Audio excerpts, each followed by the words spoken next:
우리는 사회적 관계 속에서 자신의 의견을 피력하고 타인을 설득하며 살아갑니다. 내가 정성껏 준비한 기획안이 거절당하거나 진심을 담아 제안한 의견이 묵살당할 때 우리의 내면에는 즉각적인 진동이 일어납니다. 주장이 무시당하는 상황은 단순히 의견의 차이를 넘어 마치 자신의 존재 가치 자체가 부정당한 것 같은 깊은 상실감과 모욕감을 안겨주기도 합니다.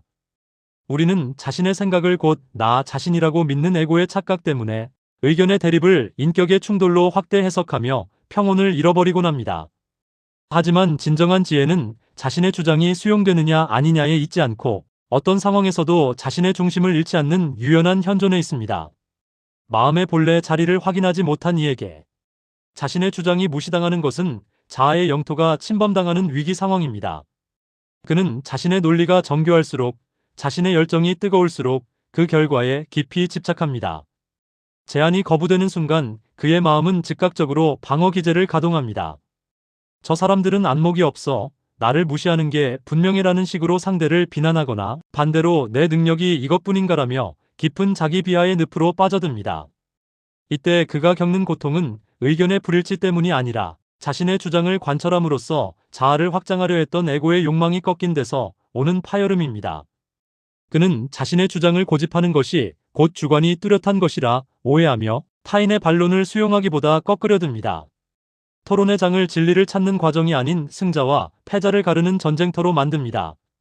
자신의 의견이 채택되지 않았을 때 그는 협력하기보다 냉소적인 태도로 일관하거나 은밀한 보복을 꿈꾸기도 합니다.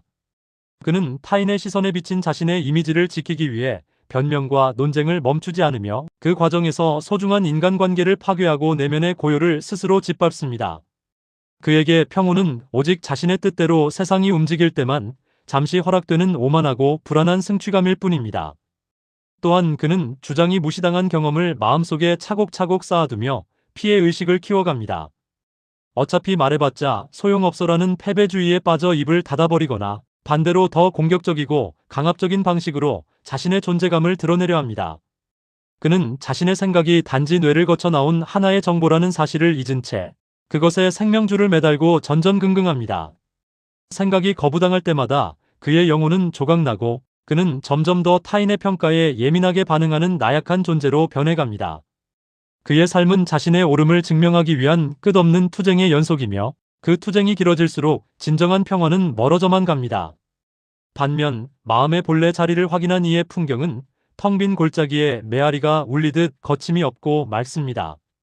그는 자신의 주장을 펼칠 때 온 힘을 다하되 그 결과가 나오는 순간 미련 없이 그 결과를 받아들입니다. 그에게 주장은 세상을 향해 던지는 하나의 제안일 뿐 그것이 자신의 본질을 규정하지 않음을 명확히 인지합니다. 주장이 무시당하거나 반대에 부딪힐 때 그는 그것을 상처로 받지 않고 지금 이 상황에서는 다른 흐름이 필요하구나라고 담담하게 인식합니다. 그는 자신의 옳음보다 전체의 조화와 진실의 발견을 더 가치 있게 여깁니다. 그는 타인의 반론을 자신을 풍요롭게 만드는 보완제로 삼습니다. 나의 시선이 미처 닿지 못한 사각지대를 짚어주는 타인의 비판에 감사를 느끼며 더 넓은 관점에서 사안을 바라보는 계기로 삼습니다. 그는 자신의 의견을 고수하려는 고집을 내려놓고 상황의 흐름에 맞춰 언제든 자신의 생각을 수정할 수 있는 유연함을 발휘합니다. 물이 바위를 만나면 다투지 않고 돌아가듯 그는 장애물을 만났을 때 저항하기보다 새로운 길을 모색합니다. 이 유연함은 나약함이 아니라 어떤 환경에서도 부러지지 않는 가장 강력한 생명력의 표현입니다. 그는 타인이 자신의 주장을 무시하더라도 그들의 인격을 존중하며 평온을 유지합니다. 상대방의 거절은 그들의 선택일 뿐이며 그것이 나의 고귀함을 훼손할 수 없다는 확고한 자기 신뢰가 있기 때문입니다. 그는 비굴하게 타인의 인정을 구걸하지 않으며 오만한 태도로 자신의 지식을 뽐내지도 않습니다.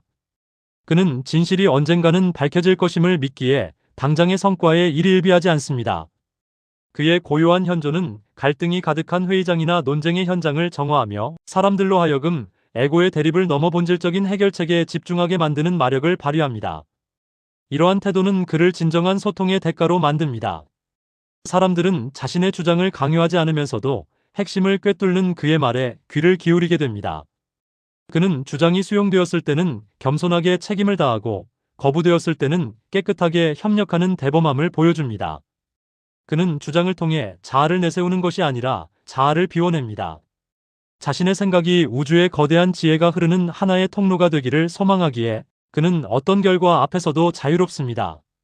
그의 존재는 옳고 그름의 이분법적 세계를 넘어 모든 다름이 조화를 이루는 이론의 세계를 현실 속에 구현해냅니다.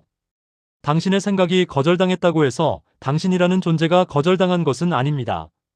생각은 구름과 같아서 끊임없이 변하고 사라지지만 당신의 본질은 그 구름 너머에 있는 영원한 하늘과 같습니다. 자신의 주장을 지키기 위해 평온을 팔지 마십시오. 당신이 옳다는 것을 증명하려 애쓰는 그 마음이 바로 당신을 불행하게 만드는 범인입니다. 주장을 내려놓을 때 비로소 진실이 보이고 고집을 버릴 때 비로소 진정한 권위가 찾아옵니다. 당신의 목소리에 담긴 아집의 무게를 덜어내십시오. 타인의 말에 귀를 기울이고 그들의 관점을 당신의 가슴으로 품어 안으십시오. 당신이 주장의 노예에서 벗어나 진리의 관찰자가 될 때 세상의 모든 거절은 당신을 더 깊은 지혜로 인도하는 축복의 문이 될 것입니다. 당신의 평온은 당신의 뜻이 관철되었을 때 오는 승리감이 아니라 어떤 주장 속에서도 당신의 순수한 의식이 오염되지 않았음을 발견하는 순간 이미 완성됩니다. 이제 가벼운 마음으로 당신의 의견을 세상에 던지십시오.